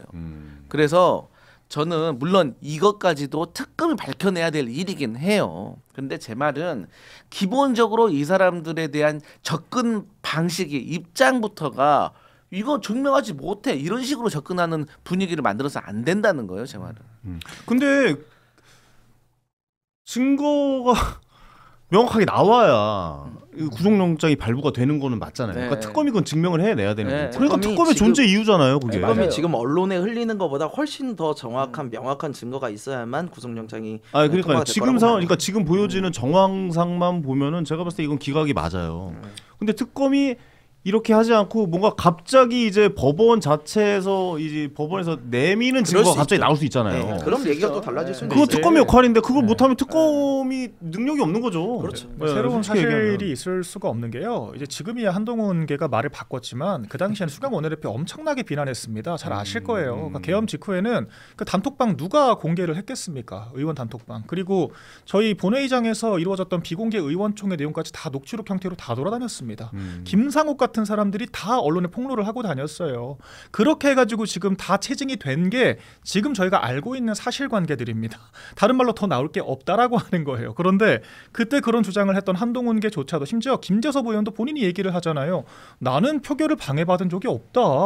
내가 방해받은 적이 없다는데 왜 특검이 그런 것들을 특정을 해서 왜 궁예질을 하냐 이른바 그렇게까지 얘기를 하고 있지 않습니까? 네네네. 그러니까 우리가 다른 혐의에 대해서 문제 삼는 거를 제가 뭐 그 행위 자체를 뭐라 그러는 게 아니라 추경호 원내대표의 이런 구속영장 건에 대해서는 너무도 미흡한 측면이 많다라고 평가를 하는 거죠. 근데 이제 마지막 딱 한마디만 하고 마지막으로 짧게 말씀해 주세요. 네. 이제 그 추경호 전 원내대표의 심증에 대해서 우리가 어떻게 하냐라고 하잖아요. 네. 맞아요. 근데 이 법의 처단은요 결과로도 하는 겁니다. 그러니까 결과적으로 황현희 씨하고 나하고 약속 정해 우리가. 네. 근데 아니, 황현희 씨가 자꾸 마포로 오라 했다가 여의도로 오라 했다, 마포로 했다, 여의도 3번을 해요. 한 번도 아니고 3번을 해요. 네네. 그러면은 그 결과는 어떻게 됐습니까? 우리를 방해한 거예요. 그 방해를 했다는 거는 그러면 결국에는 내란에 공범이 될 수 있다는 거예요. 여기까지 끝냈습니다. 네. 아유 의도 마무리가 너무 좋았어. 마무리가 너무 좋았어. 아니, 마지막 못한 거야? 표정까지도 너무 좋았어. 비율을 조금 더 첨가해야 돼. 아니 광화문으로 가려 그랬는데 차가 너무 막혀가지고 도저히 갈 수가 없어요. 그래서 나의 여의도로 마지막 바꾸자고 할 수도 있는 거죠. 아 근데 방금 내가 딱 마지막에 이 있었다니까. 클로징 멘트 너무 좋지 않아요? 그런 이것만 할게. 그런 의도만 가지고 그러니까 의도와 상관없이 결과만 가지고 처벌하는 법이 있긴 해요. 선거법이에요. 선거법은 의도를 속이기 그러네요. 때문에 그거에 대해서 결과만 놓고 처벌하긴 해요. 하지만 내란죄는 그렇게 처벌하면 큰일 난다니까요.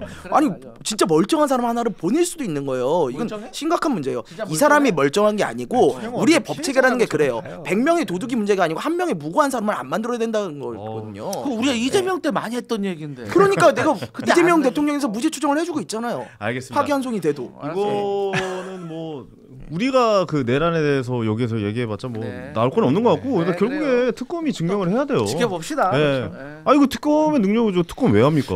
여기서 이런 거 재밌는 건 이제 증명해내려고. 민주당은- 마지막 나의 클로징 멘트 너무 멋있었어. 알겠습니다. 잘 너무 들었어요. 멋있어. 좋았습니다. 자 넘어갈게요. 이 문제는 뭐 어쨌든 다들 기각이 되신다라고 생각하시는 거죠. 김성열 저는 최고랑 100%라고 생각합니다. 강민영 대변인. 네. 아니, 대변인은 나는 어떤 검찰이 인용된다고 봐요. 인용됐다. 네. 발부된다고 발부된다고 봅니다. 특검이 이 정도 언론에 흘린 정도만 가지고 청구를 했을까?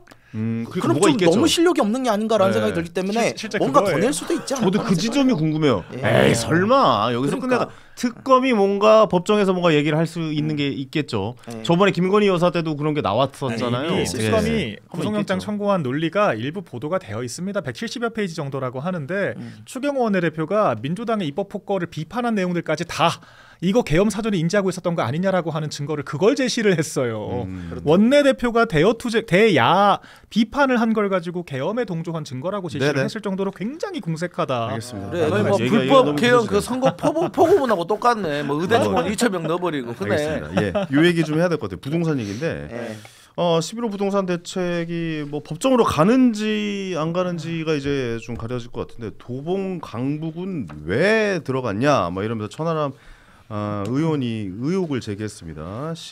15 부동산 대책 행정소송을 예고를 했는데 요거 김성열 최고가 약간 좀 정리 한번 해주실래요? 어떤 내용인지? 이게 뭐냐면요. 천하람 의원이 국정감사장에서 지난 11호 부동산 대책이 이제 발표되는 과정에서 이게 법에 정해져 있어요. 통계치에 따라 가지고 얼마 이상 올랐을 때 그거에 따라서 규제지구로 선정할 수 있다라는 게 있다는 거죠. 네네네. 근데 그 통계치가 나오기도 전에 그 9월달 통계치가 나오기 전에 8월달 통계치를 가지고 그냥 규제 지역을 전 지역을 설정해 버렸다. 그러니까 9월달 통계를 뺀 거잖아요. 일부러 뺐을 가능성이 매우 높다라고 지금 천하람 대표는 보고 있는 거고요. 일부러 9월달을 그러니까 9월달을 포함시키면은 규제 지역으로 묶지 못하니까. 그렇죠. 9월달 뺀 거죠. 맞습니다. 근데 이게 저도 국회에서 많이 일을 해봤습니다만 이 정도의 사안을 할 때는요, 사실은 최신 자료를 가지고 하는 게 맞아요. 그럼 통계청에도 물어보고 부동산원에도 물어봐서 최신 자료를 가지고 규제 지역을 설정을 해야죠. 그건 당연한 일이에요. 근데 바로 그날 그 발표하는 날 부동산원에서 자료가 나오는데도 확인을 안 했다는 거예요. 이거는 고의적으로 안 했을 가능성이 있다라고 보는 거고, 그렇게 된다면 무슨 일이 벌어지냐면요, 단순히 뭐 도봉, 강북 이런 데가 포함이 안 된다라는 문제가 아니고 이 규제 정책 자체가 처음부터 탑 다운 방식으로 위에서부터 정해놓고 내려온, 즉 적법한 절차를 거치지 않은 그런 규제였을 수 있다. 그러므로 원천 무효일 가능성이 높다라는 측면에서 저희는 행정소송을 지금 들어가는 겁니다. 그러니까 쉽게 생각해서, 그러니까 규제 지역을 그냥 마음대로 엿장수 마음대로 자 지금부터 부동산 규제 지역입니다 하고 이렇게 묶어야 되는 게 아니라, 부동산 규제 지역으로 묶으려면 소비자 물가 상승률의 1.3배를 초과해야 되는데 9월달 지표를 넣으면 1.3배를 초과하지 않은 거였잖아요. 그렇죠. 그렇기 때문에 9월달에 의도적으로 뺐고 8월까지의 상승률만 가지고 들어가 봤더니 1.3배가 맞으니까 8월달까지만 내용을 넣은 거잖아요. 저는 기재부에서 이런 기재부나 이런 곳에서 이렇게 행정을 한 건 본 적이 없어요.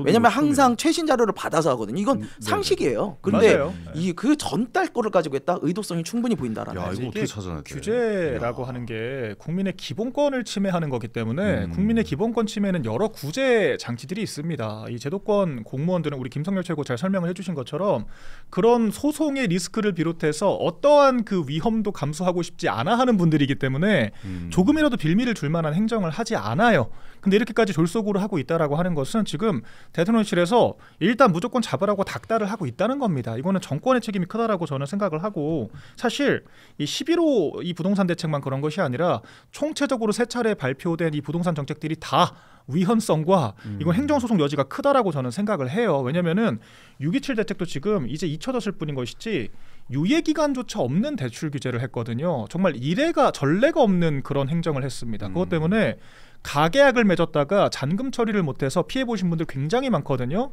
이런 분들도 엄밀히 따지면은 졸속 행정의 피해라고 행정 소송할 수가 있다라고 저는 생각을 합니다. 지금도 마찬가지로, 아니 집값이 오히려 떨어졌는데 규제 기구로 둔다라고 하는 거랑, 그리고 토지거래 허가제라고 하는 것은 거주 이전의 자유를 정면으로 침해를 하는 거거든요. 그렇기 때문에 지금 굉장한 무리수를 두고 있는 거예요. 규제라고 하는 게 정권의 의지대로 그냥 만든다라고 규제가 되는 게 아니거든요. 그러니까 기본권에 대한 그런 기본적인 인식도 없는 상태에서 난폭한 정책을 하고 있다. 근데 거기에 대한 실효적인 효과도 없다라고 하는 게 지금 최악의 상황이라고 보여집니다. 강서필 부대변인님은 어떻게 보십니까? 이게 만약에 이게 사실이고 그렇다면은 행정소송에서 질 가능성이 굉장히 좀 높아 보이긴 하거든요. 그럼 규제지역이 해제가 되면은 그쪽으로 부동산 상승은 또 몰려갈 거란 말이죠. 이거 어떻게 해결을? 그러니까 방금 말씀하신 거에 답이 있어요. 거기를 같이 안 묶었으면 어떻게 되겠어요? 올랐겠죠. 지금 정부의 11호 대책의 가장 핵심이 뭡니까? 즉, 야 이걸로 다 끝난 거야. 집값은 이걸로 잡힐 거야. 아니잖아요. 점점 더 규제를 사이드카 발동한 거잖아요. 그렇죠. 일종의. 약간 걸어놓은 거죠. 그런 건데 여기에 대해서 그 의도를 뻔히 알면서 이런 식으로 공격한다는 것에 대해서 저는 과연 정말 정부가 집값을 잡기를 바라는 건데 건전한 지적을 하는 건지 아니면은 야 너희들 부동산 정책 또 실패해야지 우리가 정권을 가져온다라는 그 나쁜 심보가 있는 건지에 대해서는 저는 국민들도 판단할 거라고 생각합니다. 하지만 이제 요건 반박을 안 할 수가 없는 게 얘기 안 끝났어요. 하셔야 근데 이제 이거 정부가 이제 아무리 그 목적이 선하더라도 이 과정과 절차가 잘못된다면 그것을 또 정당하다고 볼 수는 없어요. 그렇죠. 그래서 이 차원에 있어서는 저는 뭐 정부가 이제 책임 있는 해명을 해야 된다고 생각을 하고 그 과정에서 문제가 있었다고 하면은 또 이제 그에 맞는 조치를 취해야죠. 하지만 저는 어쨌든 이 전체적인 방향에 대해서는 맞다라고 생각하고 뭐 천하람 의원이 어쨌든 국회의원으로서 저는 이런 차라리 팩트를 가지고 지적하는 건 너무 좋아요. 이런 건 저는 좋은 거라고 생각하고 또 이런 견제와 지적이 있어야지 또 발전한다고 생각하니까 또 그와 동시에 같이 집값을 해결할 수 있는 대안도 개혁신당이 마련하면 좋은 것 같아요. 저는 이게 궁금한 게 그러니까 9월달 지표를 진짜 왜 뺀 거예요? 거기에 대해서는 뭐 아직 좀 알려진 거는 없어요. 그럼요. 지금 나도 검색을 해봤는데 아직은 없더라고요. 아직은 없어요.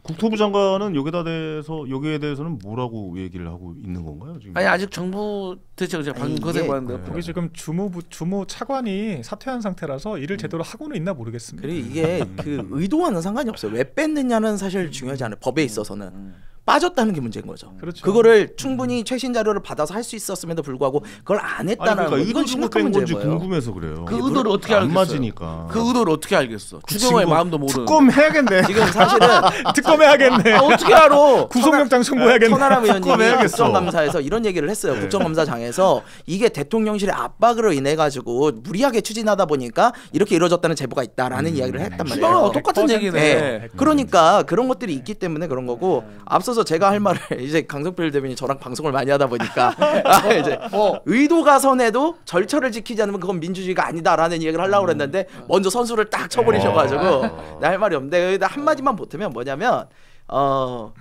이런 게 바로 진짜 국정감사가 돼야 돼요. 맞아요. 나는 이거는 국민의힘이 얘기를 하고 싶어요. 국민의힘 지금 의원수가 몇이에요? 108명 정도 되죠? 107명이요. 107명. 네. 어떻게 우리 3명입니다. 예? 이런 거를 해주셔야 되고 3명이 107명보다 나으면 안 되잖아요. 그러니까 국민의힘도 좀 이런 정책적인 질의를 좀 해줬으면 좋겠다는 말했잖아. 그 초선도 입 다물고 가만히 있어야 되니까 실력이 없다고.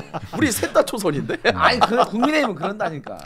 다시 본론으로 돌아와서 그러니까 지금 민주당이 하는 정책이라고 하는 게 이게 공리주의적으로 얘기를 하고 있는 거거든요. 결과적으로 풍선 효과가 나타날 수도 있으니까 선제적으로 좀 규제할 수도 있지 않냐. 근데 이런 건데 그렇게 한마디로 퉁치기에는 너무도 많은 사람들의 지금 피해가 이어지고 있잖아요. 정책을 할 때는 여러 가지를 고려를 해야 됩니다. 문제 인식도 있어야 되지만 부작용과 대안적인 고려를 비롯해서 비용 측면들 다양한 말씀이에요. 것들을 체계적으로 검토를 해야 되는데 그냥 민주당은 아무튼 집값을 낮춰야 한다라고 하는 목표 하나에 꽂혀가지고 이런 지역적인 행정 디테일을 전혀 못 챙기고 있는 거예요. 그 피해가 고스란히 국민들께 돌아가고 있는 거고요. 이런 거야말로 사실 민주당의 무능성이 좀 드러난다라고 생각을 하고 그러니까 저희가 대안을 낼 것도 없이 국민의힘 정권에서는 이렇게까지 부동산이 폭등한 적이 없습니다. 기본적으로 유동성을 계속 공급을 해주면서 규제로 막겠다라고 하는 것 자체가 이율배반적이고 정책 기조 자체가 잘못된 거예요. 네네. 그래서 잘못된 정책 기조를 국민들의 더 큰 희생을 통해서 묻으려고 하고 있기 때문에 지금 대단히 부적절해 보인다라고 평가를 하는 겁니다. 알겠습니다. 이거 부동산 정책에 대해서 제가 진짜 할 말이 많은데 한 마디만 보탤게요. 그러니까 진짜로 아궁이에 불 때면서 찬물을 아무리 마셔봐서 소용이 없는 게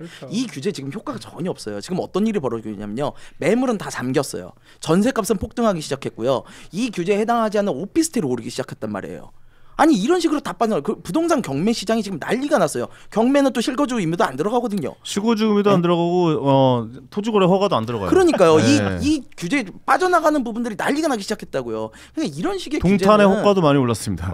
그렇군요. 근데 결국에는 풍선 효과를 불러올 수밖에 없고요. 이런 식의 시장을 갖다가 규제해서 잡으려는 이런 생각 굉장히 무리하다고 생각합니다. 근데 이제 다시 수치부터 얘기하면 방금도 말씀하셨던 호가예요.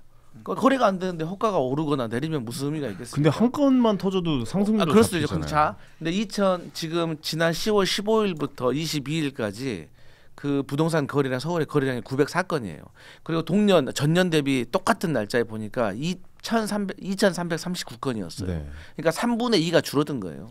근데 이제 904건을 보니까 다 15 이하의 아파트들. 그러니까 제가 계속 말씀드렸던 것처럼 지금도 15억 이하의 6억 대출까지는 할 수 있다. 그러니까 15억 이하라는 건 10억이 될 수도 있고 8억짜리가 될 수도 있는 거예요. 근데 그 LTV랑 DSR 따지고 그러면 사실 6억까지는 안 나오더라고요. 그럴 수도 있어요. 그러니까 결론은 그래서 10억이면은 뭐 5억만 나온다고 하더라도 제가 그래서 은행까지 그 말씀을 저번에 하셔가지고 제가 우리은행 가서 물어봤어요. 상담을 받았어요. 저를 상대로. 오 그래요. 네. 그러니까 말씀하셨던 것처럼 왜냐하면 제가 6억까지 나옵니다라고 했는데 6억이 다 안 나올 수도 있다는 얘기를 저번에 하셔가지고 제가 물어봤거든요. 나름대로 디테일은 있더라고요. 그래서 대충 잡아줘도 그러니까 5억은 나온다 그러면 뭐 8억짜리 아파트 사면 그래서 저 지금 한 7, 8억짜리 알아보고 있거든요. 그러니까 5억짜리 사면은 뭐 3억 정도 있으면 살 수 있는 거예요. 그러니까 이게 제가 드리고 싶은 말씀은 모든 정책에는 빛과 그림자가 있고 모든 건 사람을 만족시킬 수가 없고 소외된 것도 분명히 있습니다. 그러니까 그거는 계속해서 잡아 나가야 되는데 이번 정책은 사이드카고 이것은 일단은 잠그는 것 그리고 앞으로는 공급이라든지 또 한쪽에서는 이제 공급만 얘기하지 말고 수요를 억제시킬 생각해라. 그리고 이제 과세 같은 경우도 또 나중에 수요를 어떻게 억제시켜요? 수요 억제책도 이제 뭐 전문가가 한 얘기가 있어요. 그러니까 뭐 이제 그걸 이렇게 쭉 다 풀 수는 없는 거지만 그래서 여러 가지로 아니 욕망 억제하는 게 아니라 자기 욕망을 어떻게 억제시켜요? 욕망 억제하는 게 아니라 하여튼 그것은 장기적으로 이제 뭐 예를 들어 세종시로 가야 되고 여러 가지가 있더라고요. 그래서 서울 부동산에 대한 수요. 아니 근데 이거 저 잠깐만 말씀드릴게요. 이게 진짜 경제학의 기본인데요. 우리가 수요 공급 곡선이라는 게 있잖아요. 자, 수도권에 있는 수요 곡선은요 매우 비탄력적이에요. 즉 가격이 얼마가 되든 들어오고 싶은 사람이 너무 많아. 지금도 그렇잖아요. 자, 그러면 수요 곡선이 이렇게 서 있단 말이에요. 그 상황에서 민주당은 자꾸 수요를 억제하죠. 그러면은 이 수요 곡선과 공급 곡선이 만나는 사이에서 이쪽으로 수요 곡선을 당겨요. 가격은 요만큼 내려옵니다. 하지만요, 우리가 공급을 늘리잖아요. 이 상황에서 공급을 늘리면 조금만 움직여도요, 가격이 엄청 많이 떨어져요. 즉, 공급 정책이 훨씬 더 효율적이라는 거는 경제학의 기본에 나와 있는 거예요. 근데 제가 이거 쉽게 설명해 드릴게요. 아니, 그 얘기 하려는 게 아니에요. 이게 문제라고요. 제가 방금 돌려보시면 알겠지만 우리가 지금 이걸 해결하기 위해서 수요를 억제하는 이게 아니라니까요.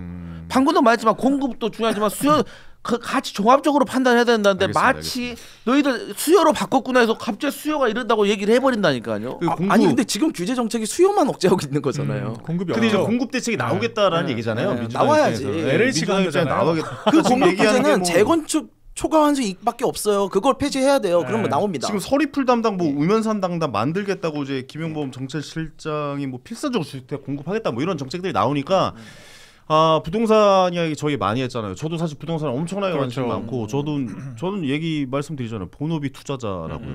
그렇기 때문에 저도 엄청나게 좀 자세하게 들여다보고 있는 상황인데 이 부동산 이야기는 이제 공급 대책이 나오고 난 다음에 이야기하면 돼요.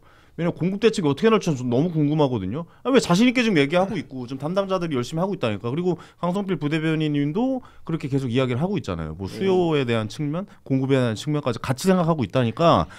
한번 보자고요. 대책이 어떻게 나오는지. 근데 이게 어려워요. 제가 몰라서 말씀을 안 드린 게 아니고 이게 지금 신규 택지 부지를 발견을 해가지고 그 건물을 올린다는 게 진짜 어려운 일이에요. 자 보세요. 예전에 마포에 신규 택지 개발해가지고 아파트 올린다 그럴 때 누가 반대했습니까? 정청래 지금 당대표가 나랑 상의도 안 하고 하냐? 집값 떨어진다는 이유로 예? 그렇게 했어요. 그러니까 모든 지역구 국회의원들이 다 반대할 거라고요. 그러면 어디 어떻게 더 짓겠다는 거예요. 그러니까 저는 결국에는 서울의 아파트 연한들이 21년이 지금 넘어가고 있는 상황에서 재건축 이거를 활성화시킬 수밖에 없다. 그게 유일한 답이다. 이런 말씀을 계속 드리는 근데 거예요. 사실 말이 안 되는 게 뭐냐면 예를 들어 서울 아파트의 수요를 뭐 분산시키고 뭐 저 밑으로 내린다. 뭐 예를 들어 세종으로 뭐 지금 국회고 뭐 서초에는 뭐 법원이고 다 내린다고 하는데 한번 쉽게 생각을 해보면은. 그러니까 서울의 아파트가 예를 들어 10억이라고 생각해요. 그 밑에 있는 지역이 5억이라고 생각해서 밑에 있는 수요를 더 늘려서 밑에 있는 아파트의 가격이 7억이 됐다고 하고 서울의 아파트가 1억이 떨어졌다고요. 그럼 서울의 아파트가 9억이고 밑에 있는 아파트가 7억이 됐잖아요. 네. 그럼 어디 사겠어요? 다시 서울 오잖아요. 그럼 수요가 다시 서울로 오는 거예요. 그러니까 제가 방금 봐서도 싶은 게 사실 부동산 재건축 재개발 관련해가지고 초과 이익 환수제 있잖아요. 물론 그것도 이제 완화는 저는 개인적으로 필요하다고 생각을 하는데 제가 이제 비교적 재개발 재건축 실무를 많이 해봐서 아는데 그것만 가지고는 해결될 그렇죠. 부분은 아니에요. 제초원도 폐지해야 그 되고 근본적인 문제가 아니에요. 제 그 초과 환수제보다 더 근본적인 되고요. 문제는 조합원과의 갈등이고 그다음에 그것도 이제 여의도, 잠실 몇 군데 우리가 해봤잖아요. 대규모로. 잡힙니까? 안 잡혀요. 그래서 그것도 만약 할 거면 예를 들어서 그런 거 싹 패키지로 하고 한 방에 싹 다 쏟아붓는 저는 그런 게 좀 필요한 것 같아요. 저도 그렇게 동의합니다. 그러니까 있는 주택이라도 재건축까지 갈 것도 없이 있는 주택이라도 좀 거래 활성화 될 수 있게 하면 되는데 지금 매도의 요인이 없잖아요. 그러니까 아무리 규제를 해도 지금 매도 물량이 묶여 있잖아요. 그러니까 수요를 아무리 억제해봤자 팔고자 하는 사람이 없으면은 결과적으로 거래 안 됩니다. 이거는 세금을 낮춰주는 것밖에 방법이 없어요. 근데 민주당 그거 안 할 거잖아요. 부자 감사라고 싫어하니까. 근데 그러니까 결과적으로 대책이 없는 거죠. 잘 생각해보면 지금 재건축 어차피 안 돼요. 왜냐하면 지금 재건축하려면 자기 분담금이 이해관계가 너무 복잡하게. 그러니까 제가 아까 말씀드렸던 게 그런 거라니까요. 그러니까 이제 초과이익 환수도 중요한 문제 중에 하나지만 그것 가지고만 안 된다는 게 방금 말씀하셨던 그런 문제도 있고 여러 가지 인플레이션이에요. 그러니까 결국 하지만 결국에 인플레이션에 맞아요. 손을 안 풀어야 돼요. 개혁신당에서 다른 야당에서 이런 얘기 하잖아요. 그러면 이제 그것도 하나의 아이템으로 계속 장착을 해 나가는 거예요. 이거는 민주당 내부에서도 분명히 동의가 있는 내용이에요. 왜냐하면 그거라도 해줘야지 좀 풀린다. 민주당 내부에서 그거라도 있어요. 해줘야 되는데 그걸 나는 단발적으로 그거 하나만 딱 하는 것보다 나중에 종합적으로 같이 하는 게 아니 어떨까? 근데 저도 좀 좋은데. 궁금한 게 뭐냐면 그러니까 이게 이 부동산 얘기 끝이 없네. 큰일 났네. 이게 왜냐면 어려워서 그래. 김용건 그래, 적재실장도 관세 협상보다 부동산 정책이 더 어렵다고 했어요. 아니 제가 네. 전에 어떤 분이 이랬는데 이거는 정말 진심을 이해해 주셔야 되는 게 의대 증원 문제 있잖아요. 그것도 전에 저희 민주당이 이거는 누구나 의사 수를 늘려야 된다는 거에는 국민의힘도 동의하죠. 민주당도 개혁신당도 다 인정하잖아요. 그럼요. 그러니까 이거는 하지만 이 거센 저항이 있기 때문에 정치권이 같이 부담을 해줘야 돼요. 그래야 추진할 수 있는 것처럼 부동산 정책도 제가 봤을 때 뭐 연마대왕도 모른다고 하잖아요. 그런 것처럼 저는 좀 같이 좀 부담을 짊어지는 걸 했으면 좋겠는데 안 해줄 건 압니다. 아니에요. 근데 이 얘기는 꼭 드리는 게 뭐냐면 제가 어떤 분이 그러시더라고요. 아니 보수 정권은 운이 좋아가지고 부동산이 안 올랐다. 저 이 얘기도 정말 깜짝 놀랐어요. 좀 아닌 것 이게 같아요. 어떻게 경제는 논리고 과학입니다. 어떻게 그런 말씀하실지 정말 당황스러웠는데 자 계속해서 이렇게 요번에도 슈퍼 예산 아닙니까 솔직하게 계속해서 돈을 풀어요. 돈을 이렇게 풀면서 어떻게 부동산을 잡겠다는 거예요. 돈을 풀면서 부동산을 잡으려고 하니까 머리가 아프고 진짜 힘든 겁니다. 예? 그러니까 통화량도 좀 적절히 조정하시고 계속해서 확장 지정만이 답이 아니다라는 거를 좀 염두에 두시고 하셔야 된다는 생각을 해요. 저게 핵심이라고 생각해요. 박민영 대변인도 얘기하셨지만 사실 통화량 문제에 대해서 아니 물가가 오르는데 부동산은 안 오를 거라는 생각 자체가 저는 지금 잘못됐다라고 지금 보거든요. 증시가 얼마나 과열돼 있냐면요. 그 증시에 투자하고자 하는 예탁 기금 자체도 역대 최대급이라고 하고요. 지금 증시가 이런 거 지금 정부에서도 계속 금융위 부위원장이 그러잖아요. 빚내서 투자하는 건 나쁜 거 아니다. 그러니까 계속 증시 저는 환각제를 뿌리고 있다라고 생각을 하거든요. 증시를 통해서 근데 돈을 벌면은 그 유동성이 또 어디로 갑니까? 또 부동산으로 가는 거예요. 이 투자라고 하는 게 돌고 도는 것이고 민주당이 지금 증시 오른다라고 좋아할 게 아닙니다. 물론 조정되고 떨어지기도 하지만 그렇게 해서 올라가지고 자산이 많아지고 유동성이 커지면요. 결과적으로 다 돌고 돌아서 부동산도 오르는 거고 전반적인 인플레이션이 유발이 되는 거예요. 환율도 관리가 안 되는 거고 그렇기 때문에 지금 미국의 추가적인 금리 인하 압박이 있잖아요. 그러면은 적어도 재정 지출이라도 줄였어야 되는데 지금 8%를 늘려가지고 728조를 조성을 했어요. 그런데 그 와중에도 거시지표를 어떻게 관리하겠다라고 하는 시정연설 보시면 정말 형편없습니다. 아무 경제적인 비전이 없어요. 그냥 AI만 읊조리다 갔습니다. 근데 그 AI 예산마저도 이 지역사랑 상품권 예산보다 크지도 않아요. 그러니까 결과적으로 이 정권은 그냥 돈 뿌려가지고 복지하고 유동성만 공급하고 이자를 낮춰주고 그냥 계속 이 시장을 자극하고 펌핑을 하면서 부동산 왜 오르냐고 고사를 지내고 있는 이런 표리부동한 모습을 보이는 겁니다. 그러니까 저희가 실력이 없다라고 하는 거죠. 아니 지금 자꾸 728억 얘기하는데 8조 지금 미국, 영국, 프랑스도 4%에서 6% 정도 다 이렇게 예산을 확정을 기축 통화는 했어요. 해도 돼요. 그리고 8조 아니 그거 내가 항상 말씀드리는 게 참 웃겨요. 아니 뭐 그렇게 그러면 주식시장 그 인플레 되고 그러니까 그래서 주가 안 올리고 그랬던 거예요. 지난 정부에서는. 그런 말 할 자격이 없어요. 최소한으로 주식시장 얘기는 할 자격이 없어요. 그것도 얘기를 할게요. 그러니까 주식 오른 건 문제고 그리고 부동산 가지고 그 얘기하는 거는 하지만 아니 무슨 주식 2,200에서 2,400 그 밑돌던 사람들이 무슨 주식에 대해서 할 말이 있다고 어느 것 하나를 제대로 한 정권도 아니면서 그리고 이제 자꾸 재정을 확장하게 되면 사실 단점도 있죠. 우려할 점도 있고 하지만 그와 비교해가지고 장점 없습니까? 경제학적으로 있잖아요. 왜 그런 얘기는 안 하는 거예요? 잘 써야 그리고 장점이 맞아요. 있죠. 그런 거는 공자님 말씀이에요. 다 알아요. 네. 그리고 거기서 국민의힘에서는 자꾸 못한다라고 할 수밖에 없는 것도 그것도 알지만 우리도 나름대로 플랜이 있는 건데 아니 그러면 이 정부에 그 있는 그 경제 관료들이 국민의힘 정부 때는 없었던 사람입니까? 그 몇 명의 이제 고위직들이 바뀌었을 뿐이지 눈여겨볼 만한 게 전혀 없어요. 그리고 이제 여러 가지로 그 지역사랑 상품권 얘기도 자꾸 하시는데 이거는 기초단체에서 일해 보신 분들은 알겠지만 이 사업은요 보수와 진보와 상관없이 아주 오래전부터 있었던 사업이에요.